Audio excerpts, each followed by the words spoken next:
Alright, I'm here to tell you about Daniel's birth story. I went past my due date and ended up getting scheduled for an induction on Sunday.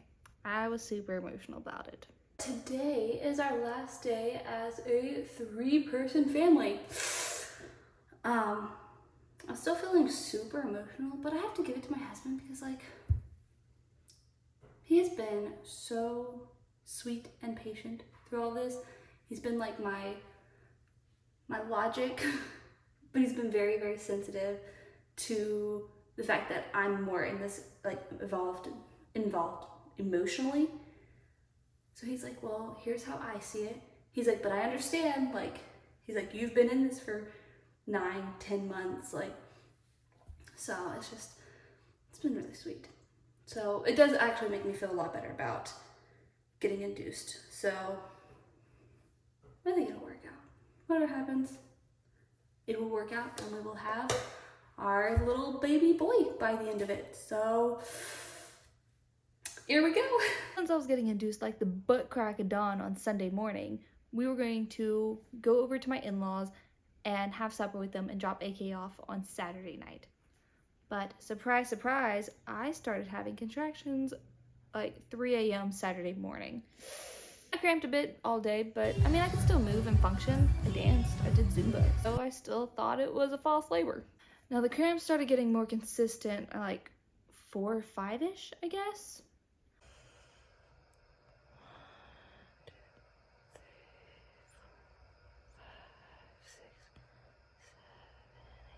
By like 5:30, I decided that it was not a good idea for us to go to dinner at his parents' house because it's the exact opposite way of the hospital, and we're already 45 minutes away from the hospital. So TJ's brother Ben ended up picking up AK from here and bringing her back to the in-laws' house with him. That way we were free to go and hang out somewhere around the hospital because I was like, let's just at least go hang out by the hospital, you know?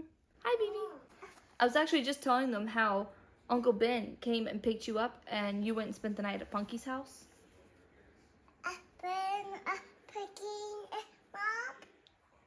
How he did. He's not doing that today. Oh. Where was I? I got it. Oh, that's right. Okay, so yeah.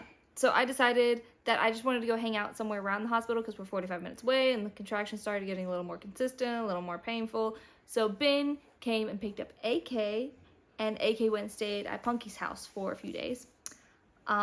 So it was time for me and TJ to leave, and TJ decided to start cleaning the house and doing dishes, which was very sweet because he knew I wanted like the house to be clean for whenever we came home, but that was not the time. So we left the house. By the time we got to where the hospital was, I was contracting like every 3 minutes. So we went ahead and went to the hospital. I wanted to try going natural, so I didn't have any medicine or anything like that. I found that like rocking and just breathing helped the best. My mother-in-law has had 9 kids. I forget how many of them were natural, but it was enough of them. So I decided that I wanted her in the room. So hopefully, like, she could give me some help and some pointers. Thank the Lord that she did come because she noticed that once the contractions got super intense, that I started tensing a lot. She was like, hey, remember to relax through them. And once she said that, and I was like, okay, like, trying to relax through them, I started pushing. And then TJ noticed that there was blood on the floor, and he called the nurse, and the nurse was like, hey, like, she came in, she was like, let me check you.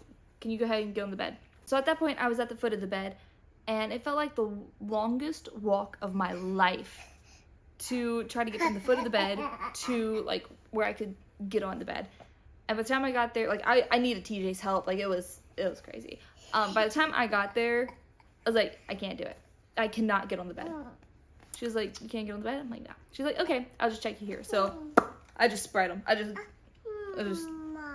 spread the legs. So she ended up getting down in front of me, and she checked, and she kind of looked at me like, she was like, remember earlier how we were joking around about how some women get to 10 centimeters and their water still doesn't burst?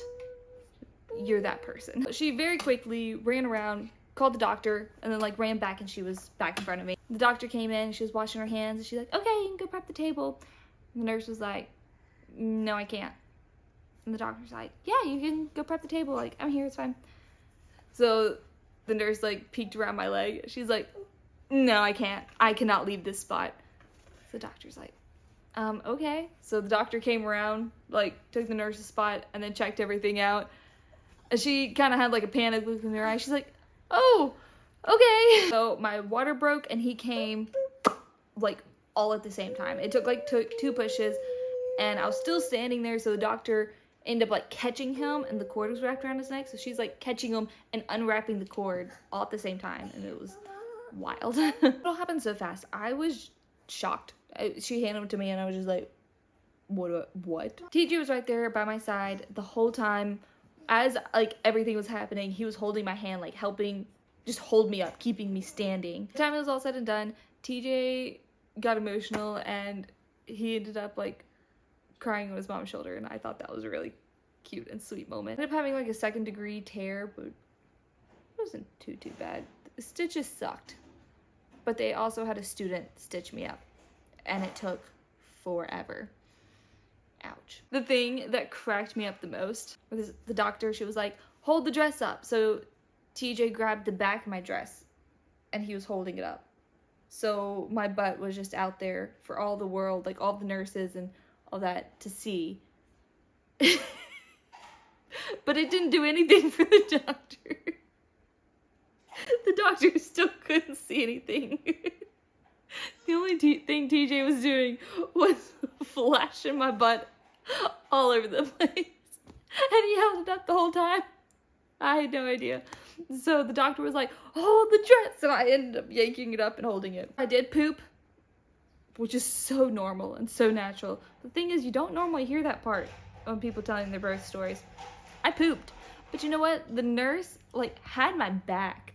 She cleaned up so fast. She was like, I let it out. She was like, whoosh. And she thought that I didn't notice. She was so fast. She thought I didn't notice, but I did.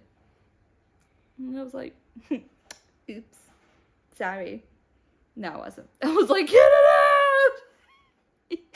So that is it. That is my birth story for my second born. I have to go. Bye. Yeah, baby?